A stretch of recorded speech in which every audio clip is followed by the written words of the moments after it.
Okay, we're in the last stretch of 5 minutes. Just want to bring this all together for you. So I've put together a little scenario. You're hiring 8 carers. This is literally what I get when I go into facilities. 3 resigned. We needed to do advertising for 3, but the facility manager was busy, so she didn't actually do it. When another 2 resigned and it gets to 5 carers needing to be replaced, she puts an ad in Seek or on Career One, but actually by the time all the applications are in and she's reviewed them, it's actually 3 more have resigned, so we need 8. Industry average for hiring a carer is between $1,500 and $2,000.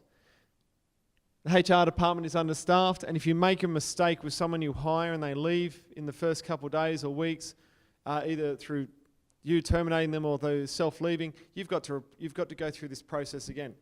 So I just want to quickly see how all this works together. ACN's Passport allows you to see all the CVs in one lineup. You don't have to go through and wade through the my role in life is to be the best carer possible lines and all the other stuff that comes on CVs. You can keyword search them. You can look for specific skills, languages, links of employment, all those things automatically just by saying, as a process, we only accept CVs that have come through the Passport. If they're in the industry and they should have a passport, it's free. There is no barrier to them. So you get 60 applicants down to 20 because you can keyword search and come down to the ones that actually meet the criteria. You then send out a Sonru video in. When you bulk buy Sonru, if you buy one off, it's about $30. If you buy it as a bulk buy, they're about $10 a Sonru pre-video interview. So you take 20 candidates down to 10. You then put the 10 through CV Check's predictive analytics. So you make sure that they're really on board for what you're looking for and they meet the job description. And then you use XREF to make sure they are what they say they are. So suddenly the people coming into the funnel, without tying up the 2.5 people in the HR department for days to assess this information and still make a bit of a gut call, you've actually seen this in real life happening and working in the background to cull that 60 people down to the 10 people that you call up and invite in for an interview. You've seen them speak on the videos. You know that they meet the psychometric test. You've actually looked into their background all before they come into your facility.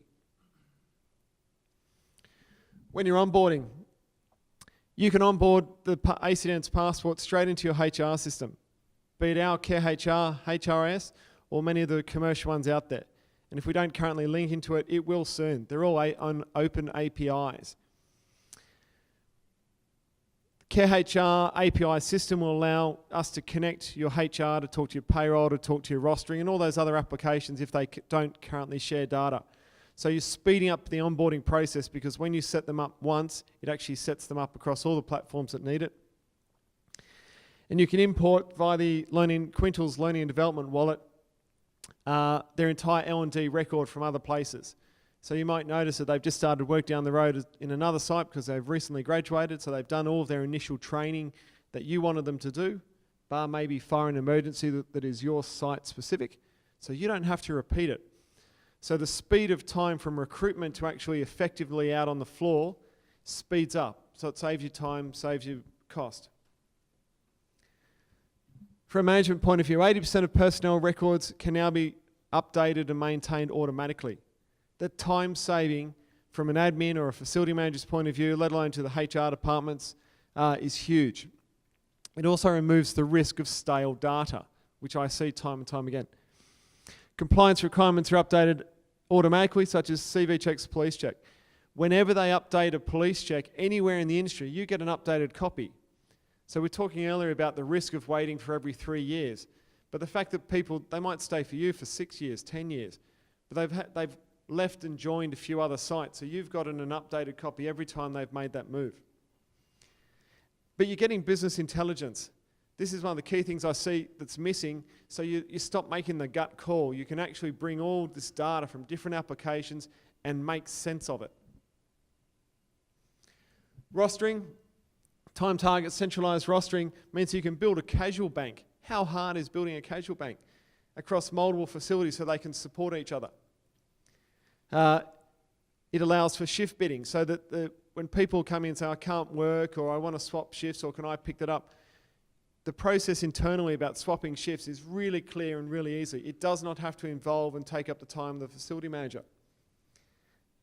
And it allows you to really see what is your best option from a financial point of view.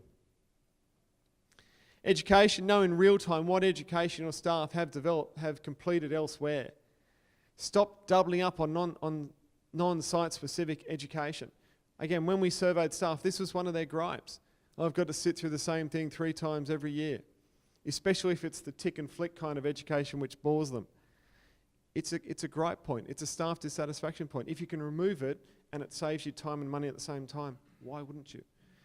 And you can also organise all of your e-learning and face-to-face training across your organisation in one record. The amount of times I've been waiting for a facility manager, she runs in and goes, hang on a sec, Michael, just before we speak, I just need to record who came to mandatory. They open an Excel spreadsheet, they list 10 names and they save it to their desktop.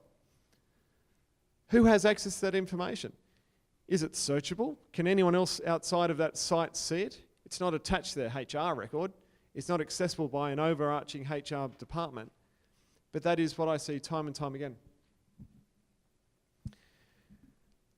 You want to build efficiencies in your staff by empowering them and giving them a whole picture of the people they're looking after. Not only the staff, but their clients as well. The clients as well and the family of the client. And as Sean was saying, having one point of doing everything at the point of care. Making notes later on is where you start getting generic terms and getting bits and pieces missed. And Tiffany's work. This all comes back to education. Your staff at all levels need greater education about ACFI.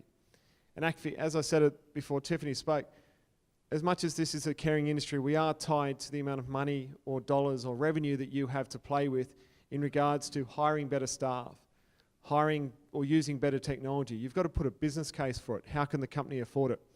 Well, this is how you do it.